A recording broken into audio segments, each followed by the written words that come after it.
Ce jour est dédié pour la réussite de David Amran Sami Ben Rachel, Bezrat Hashem. Ok, notre paracha, deux parachiotes, on finit le livre de Bamidbar, Matot, Mas'eh, si je ne me trompe pas, 244 versets en tout, c'est très très long ce Shabbat, il faut quelqu'un qui lit relativement vite, sinon ça prend beaucoup trop de temps. Et Parashat Matot commence avec les lois de Nedarim, les vœux. Quelqu'un dit par exemple, demain je vais au Kotel, ou demain je vais voir mes parents, ou demain je vais lire un peu de Tehilim. La Gemara dans Nedarim dit, Neder Gadol Nadar l'Elokei Israël. Un grand vœu il a fait au Dieu d'Israël. Il faut connaître ces lois. Je ne vais pas faire maintenant un cours sur ces lois parce que ce n'est pas le sujet, on veut plus parler sur le niveau moussarik.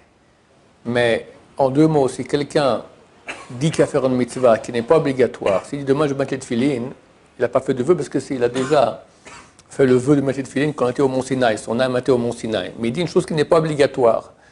Aller voir demain mes parents, aller demain au Kotel, lire demain Tehilim, c'est pas obligatoire, mais c'est une mitzvah. Si demain je vais manger des patates, c'est rien, il n'y a pas de mitzvah là-dedans, ça il peut dire.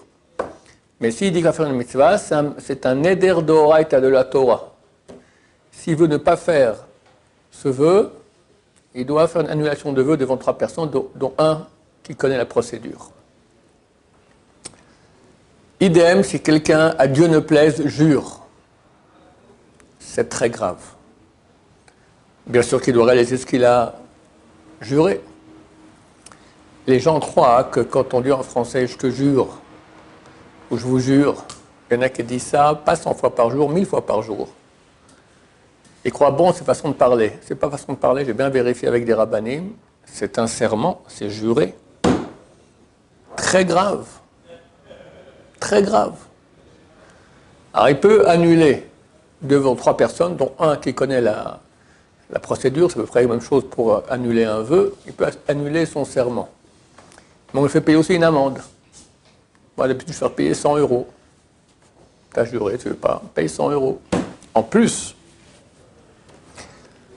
la Gemara raconte que Rabbi Yehoshua ben Levi, un des grands sages, Rabbi Yehoshua ben Levi, il est entre les Tanaïm et la Moraïm. L'époque, ça environ vers 200 de l'ère chrétienne. Il a demandé un jour au Malach HaMavet, à l'ange de la mort, montre-moi un peu où est ma place au paradis. Bon, c'était un très grand kadosh, Rabbi Yehoshua ben Levi. Alors l'ange a dit, ok, viens avec moi. Alors il dit, oh, non mais donne-moi ton épée, j'ai peur qu'en route tu me coupes la tête, d'accord?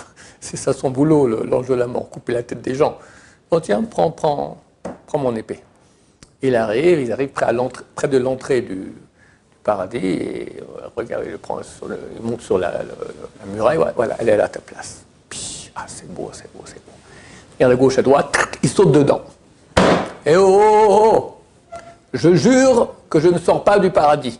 Oh là là. Alors, l'ange de la mort, il n'aurait pas encore peut-être aller rentrer là-dedans, le sortir, mais s'il le sort maintenant, il le fait transgresser un serment. L'ange de la mort, il peut tuer les gens, mais pas leur faire des péchés. Grande discussion dans le ciel, qu'est-ce qu'on fait? Ils ont dit, on va regarder, si durant sa vie, Rabbi Yehoshua ben Levi, il a juré, et il a fait une annulation de son serment, bon, on va aussi nous faire une annulation de son serment, et il sort. Et ils ont vérifié, il n'a jamais juré et jamais annulé. Dans ce cas-là, il a pu rester. Voilà, chers amis, il faut faire attention à sa parole. On ne se rend pas compte c'est quoi la parole.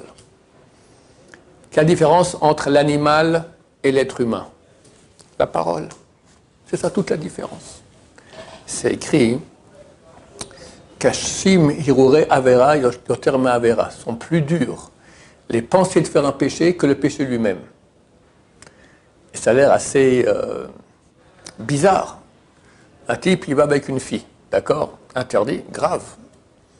Là, il fait rien, mais il pense qu'il va avec, il pense à ça. Pire,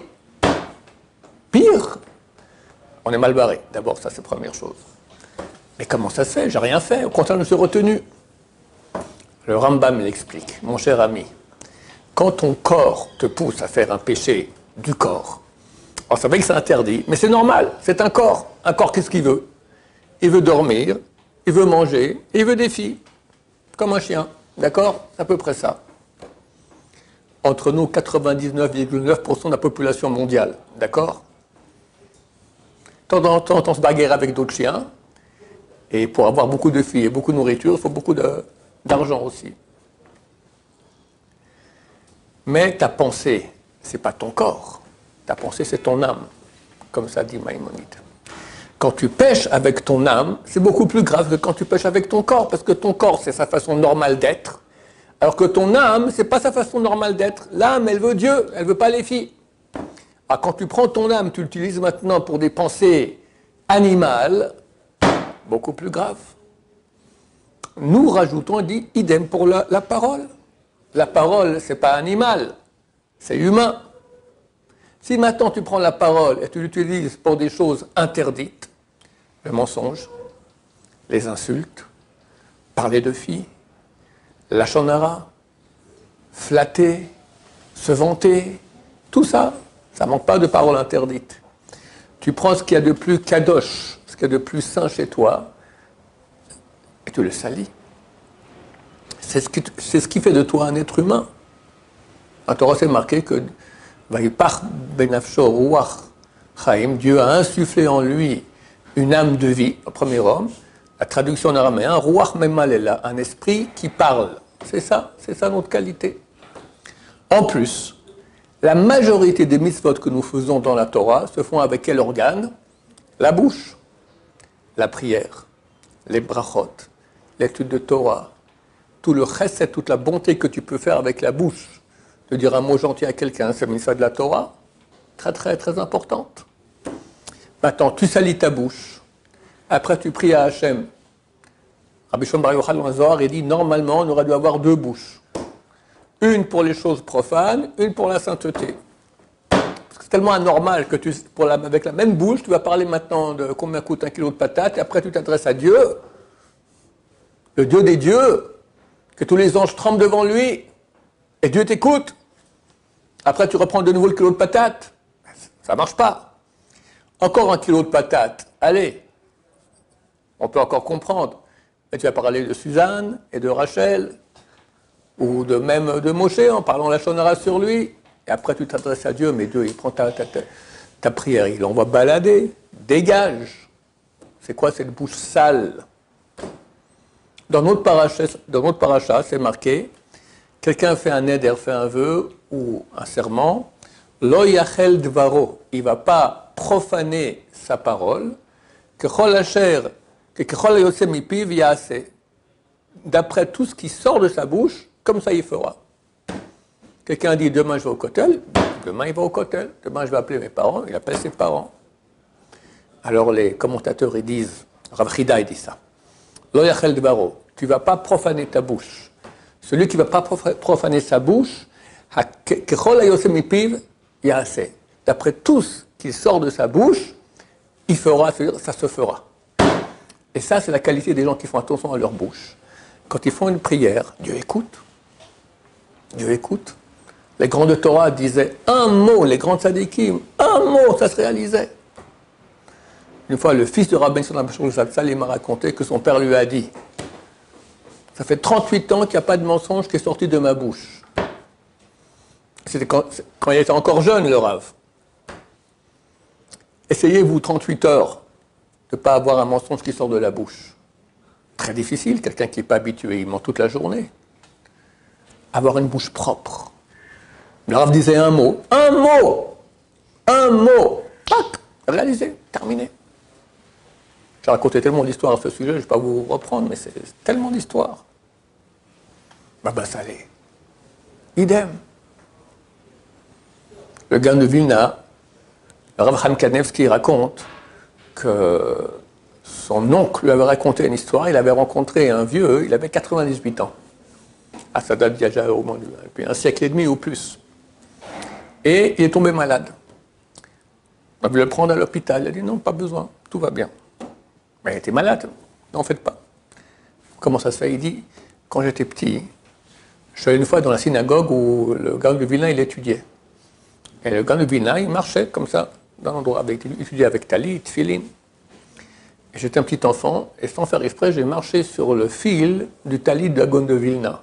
Alors, la Gaon de Vilna avance, ils sont un peu plus avancés, ils se retournent. Il m'a vu, il a dit « Mankind, mon fils, que tu vives 100 ans, fais-moi plaisir, dégage-moi le pied de mon tzitzit. » Il a dit que je vive 100 ans. J'ai 98, j'ai encore 2 ans, pas besoin d'aller à l'hôpital. Un mot, c'est même pas une bracha qu'il a dit, le Gaon de Vilna. Comment en passant? Que tu vives 100 ans, en passant. Mais Gaon de Vilna, il dit un mot, ça se réalise. Baba Salé, on voyait ça aussi avec lui. Ces gens étaient kadosh. Je crois que j'ai raconté dernièrement.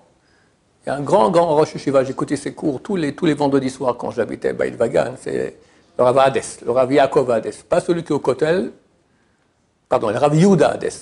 Le père de celui qui est au Kotel, le Rav Yaakov Hades. Il y a un yeshiva qui s'appelle Kol Yaakov, dont son père, Rabbi Yaakov Hades, qui était un grand sadique il y a quelques dizaines d'années. Et c'est le voir une fois Baba Meir. Baba Meir, les gens ne savent pas qui il est, mais c'était l'homme le plus grand qu'il y avait sur terre. Il devait être Mashiach, le plus grand. Et elle a demandé à Baba Meir, Kvod Arav, donnez-nous un raccourci. Comment faire pour avoir de la hirat shamaim, de la crainte de Dieu, de l'amour de Dieu, qu'on sente la présence de Dieu? Elle dit, c'est très simple. Faire attention à ses yeux, c'est-à-dire pas regarder de femmes, faire attention à sa bouche. Celui qui fait ça, immédiatement, il dit, Baba Meir, immédiatement, il y aura dans son cœur la crainte de Dieu et l'amour de Dieu. On n'est pas des animaux. Regarder des femmes, et parler de femmes, et parler à Shonara, et mentir, c'est animal, c'est sale. Tu as une bouche, garde-la sainte.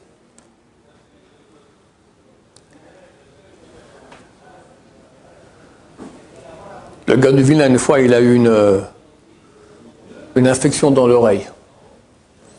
Alors on dit, il y a une femme, elle a une segoula, et hop, ça part. Bon, amenez-la. Elle vient, elle dit, dis-moi, c'est quoi ta segoula? Elle me dit, mais c'est secret. Bon, ça va, le gars de Vilna, il ne va pas commencer le parat. Moi, je suis certain que ce n'est pas quelque chose de tamé. Des fois, il y a des incantations, on appelle d'autres dieux, qu'est-ce que j'en sais? Ah ben c'est bien simple, je prends une boisson, je fais chakol et un bidvaro, j'avale, et ça passe pour le patient. Mais d'où tu sais ça? Et c'est Dieu qui m'a dit. Dieu qui t'a dit, raconte-moi. Une fois, j'étais à la synagogue, et puis j'étais orpheline, il n'y avait pas d'argent. J'ai prié à Dieu, Dieu, donne-moi le parnassa, donne-moi le parnassa, donne-moi le parnassa. J'ai entendu une voix qui m'a dit, fais la bracha chez Akol et un bidvaro, et tu auras de la parnassa. Et je fais ça, et ça marche. Le gars de Vilna, il a entendu ça, il a éclaté de rire. À un tel point que son infection dans l'oreille, elle a éclaté et il était guéri. Il dit, c'est pas le bon Dieu qui t'a dit, c'est moi. C'est moi qui étais présent à la synagogue, j'étudiais, j'ai vu une pauvre fille qui priait à Dieu, parnassa, parnassa, parnassa. Je lui ai dit, bon, dis Shakol et un bidvaro, tout ira bien. Mais ça a marché, c'est ça l'histoire. Vous et moi, on commence à faire Shakol et un bidvaro, on peut faire 40 fois aller à l'hôpital chez les malades, ça sert absolument à rien. Mais le Gaon, il faisait attention à sa bouche. Le Chavetz Chaim explique ça, comme ça. Il y a une mitzvah de mettre le Kohen Gadol, il a 8 habits. Parmi ces 8 habits, il y a le manteau. Au bas du manteau, il y a Pa'amonim et Rimonim. Pa'amonim, ce sont des clochettes. Rimonim, littéralement, ce sont des... Pardon? Des grenades. Ce n'est pas une grenade, on fait un pompon de laine. D'accord? Un pompon, une clochette. Un pompon, une clochette. Maintenant, c'est marqué, vous mettrez les clochettes dans les pompons.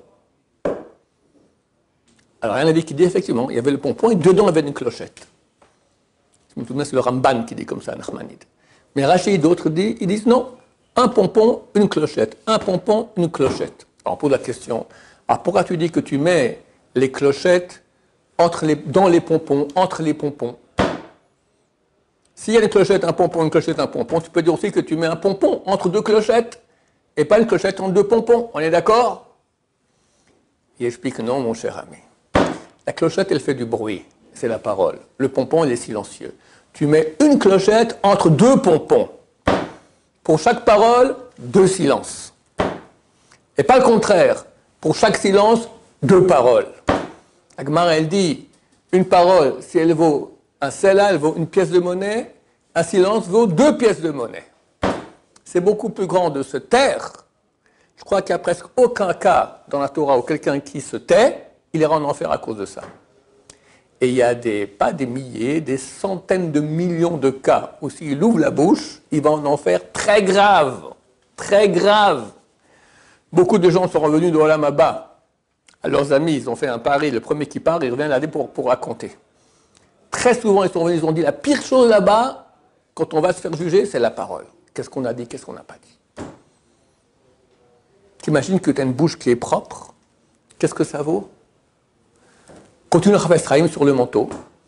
Le verset, il dit que lorsque la personne, le Kohen Gadol, rentrait avec le manteau dans le Kodesh HaKodashim, dans le Saint des Saints, alors c'est marqué Venishma kolo bevo el HaKodesh. On entendait sa voix, c'est-à-dire le son du manteau, quand il rentrait dans le Kodesh, dans le Saint ou le Saint des Saints. C'est écrit qu'il y a des anges là-bas. Et quand ils entendaient les clochettes du manteau de Kohen Gadol qui rapprochait, les anges y partaient. Parce qu'on ne peut pas laisser les anges avec le Kohen Gadol, il fallait laisser place libre. Chafetz Chaim, il explique comme ça, il dit Venishma kolo bevo el HaKodesh. Lorsqu'il viendra dans le Kodesh, dans la sainteté, on va entendre sa voix. Tu vas prier, on va écouter ta voix. Tu vas étudier la Torah, on va écouter, ça a de la valeur. Parce que tu fais attention à ta bouche. Un jour, le Chazon Ish, à l'époque, il est décédé en 1954. Je crois qu'il est monté en 1933, il est monté en Israël, il s'est installé dans un petit village. C'était quelques maisons, qui s'appelle Bnei Brak. Il n'y avait rien à l'époque là-bas. Et lui, il priait Mincha Gdola. Mincha Gdola, c'est juste après le midi juif, il prie à ce moment-là. Donc c'est très très dur pour lui d'arriver à réunir un minyan. Donc il attendait. Et il y avait quelqu'un dans la rue qui appelait, viens prier, viens prier. Ça prenait des fois une demi-heure, 3/4 d'heure pour avoir un minyan. Et un jour, ils ont tourné comme ça une demi-heure, 3/4 d'heure. À la fin, la 10e, il arrive. Mais à ce moment, il y a un de ses élèves qui dit au Rav, Rav, j'ai une question. J'ai fixé rendez-vous avec quelqu'un chez moi dans 5 minutes. Alors qu'est-ce que je fais? Je rate le rendez-vous et je prie avec vous, ou je pars et vous n'aurez plus 10 personnes. Chazon Ish lui a dit, pour quelqu'un qui fait attention à la vérité, c'est même pas une question. Tu as dit que tu serais là-bas dans 5 minutes, vas-y, tu dois y aller, terminé. Tu fais attention à ce que tu dis, ce que tu sors de ta bouche. Même pas une question. Mais vous, nous, tant pis, qu'est-ce qu'on peut faire? On va t'entendre encore. Mais ce n'est pas une raison maintenant de profaner ce que tu dis. Rabbi Chaim Vital, l'auteur de toute la Kabbalah, il vit il y a 500 ans à Tzfat, il dit que chaque parole qu'on prononce, elle monte, elle a un effet dans le ciel. Chaque parole. Pour un effet en bien, un effet en mal. Et il y a la fameuse Igeret Hagra, la lettre du Gra, le Gaon de Vilna. Le Gaon de Vilna, un beau jour a décidé qu'il montait en Israël. Il quitte sa famille, il part. Pour finir en route, il est revenu. Il n'a pas bouté en Israël. Mais sur la route, il a écrit une lettre à sa famille, qui est, se trouve dans tout le livre de Moussa, après Moussa Tisha. Donc là-bas, Igeret Hagra. Il y avait le plus grand rabbin de Moussar, le plus grand mashgiach en Amérique, s'appelle le Rav Nathan Wartfeugel. Actuellement, son fils a la remplacé. Il a rencontré un des grands Magidim de Jérusalem. Magidim, celui qui allait d'endroit en endroit pour parler de Moussar. J'ai eu la chance d'écouter des cours avec lui à l'époque. On l'a amené chez nous à la yeshiva. Le Rav Shalom Chevodron, il s'appelle, Zatzal. Et le Rav Chevodron connaissait bien le Rav Wartfeugel. Quand il partait en Amérique, ils se rencontraient, tout ça. Et là, le Rav Nathan Wartfeugel est venu en Israël. Tu as voulu aller voir son ami, le Rav Chevodron. Il est déjà très très vieux, le Rav Chevodron. Il habitait chez sa fille. On va demander, oui, qu'ils viennent. Ils vont là-bas, et le Rav Wartfeugel demande à Rav Chevodron de dire un petit quelque chose de Moussar. Il dit, je suis très très fatigué. Alors il dit, moi je veux vous dire, ce que vous avez dit quand vous étiez chez nous à la yeshiva en Amérique, je vous le répétais. Et il lui cite des passages de la fin de Igeret Hagra, de la lettre du Gaon de Vilna, que je vous lis. Va'ad yom moto tzarich adam lityaser, jusqu'au jour de sa mort, l'homme doit souffrir. Velo betanitim, velo besigufim, pas par des jeûnes, pas par des flagellations, il y en a qui font toutes sortes de choses pour souffrir comme ça, pas du tout. Rak beres en piv vetavotav, seulement freiner sa bouche et ses envies. freiner sa bouche et ses envies. Je vous rappelle, si vous ne savez pas que quand on met les tefilines, on doit avoir une certaine pensée qui est décrite dans Shulchan Aruch. Elle finit par le faire en entier parce que c'est un peu long. Elle finit, je mets le tefiline du bras par rapport au corps dans lequel il y a le centre des pensées et la poursuite des plaisirs de ce monde. Et je pense par cela subordonner mes pensées à Dieu et diminuer mes plaisirs. Eh oui. C'est pas ce que dit l'Occident. L'Occident, vas-y, éclate-toi, profite, jouis. Et nous on dit oui, peu. Toute sa vie, souffrir de retenir sa bouche et ses envies. Sa bouche et ses envies. Et le Gaon du Vilna rajoute Vezi, Zohi Hatshuva, et c'est ça la Tshuva. C'est ça ce qui permet de se rapprocher de Dieu, de regretter ce qu'on a fait, d'être propre des péchés. Et il continue Vechol, Rega, Verega. Et à chaque instant et instant que l'homme ferme sa bouche, pas comme ça parce qu'il veut dormir, il a envie de parler. Lachon hara, mensonge. Je vais me vanter, c'est pour moi, moi. Rien. Il ferme sa bouche. Zoché bishvilo le oraganouz. Il reçoit à ce moment la lumière cachée qu'aucun ange, aucune créature céleste ne peuvent saisir. Une lumière cachée qui est proche de Dieu, qui est tellement grande, tellement haute, même les anges ne peuvent pas savoir ce que c'est. Tu t'es tu reçois ça. Ubazei parlo kolavon, et par cela lui sera pardonné tout péché. Venitzal misho tartit, et les sauver de l'enfer. Ça vaut la peine? C'est le truc. C'est le truc. C'est génial.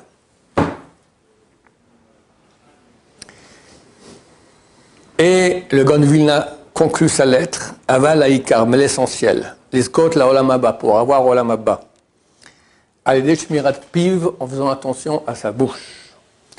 Vezeyoter Mikol la Torah Umasi, mais c'est plus que toute la Torah et toutes les actions. T'entends ça? Quelqu'un a fini le chasse. J'ai entendu dernièrement, Bergel me racontait ça. Quelqu'un dans le quartier lui a raconté. Le Rav Elbaz, la Shua Wachaim, étudie avec le Rav Ben Sonam Bashaoul. Un voit, il voit le Rav Samcho qui est super content. Il dit, Kvod Rav, qu'est-ce que vous avez? Je suis très très content. Mais qu'est-ce que vous avez? Il n'a pas voulu lui dire. Bon, bénissez-moi. Il a béni le Rav Elbaz qu'il ne soit jamais malade. À ce que je sache, il n'est jamais malade. Après, le Rav Elbaz lui a dit, Kvod Rav, dites-moi. Bon, moi je vais te dire.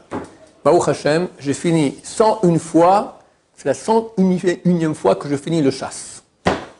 Je suis très content. C'est marqué que la différence entre un serviteur de Dieu et pas un serviteur, celui qui revoit son chapitre 100 fois ou 101 fois. Là, c'est pas son chapitre 101 fois tout le chasse. Le Gaon de Vilna, il nous dit, quelqu'un qui fait attention à sa bouche, il ferme sa bouche quand il faut la fermer. C'est plus que toute la Torah, 101 fois le chasse. Et plus que toutes les actions. Qui appelle Kodesh Kodashim, car la bouche, c'est le saint des saints. Voici la dracha que le Rav Nathan Wartfogel a répété au Rav Shvodron, simplement la fin de l'Igeret Agra, de la lettre de Gaon de Vilna à sa famille. Que Dieu nous aide à avoir une bouche pure et sainte. Be'ezrat Hashem. Kol Tusela.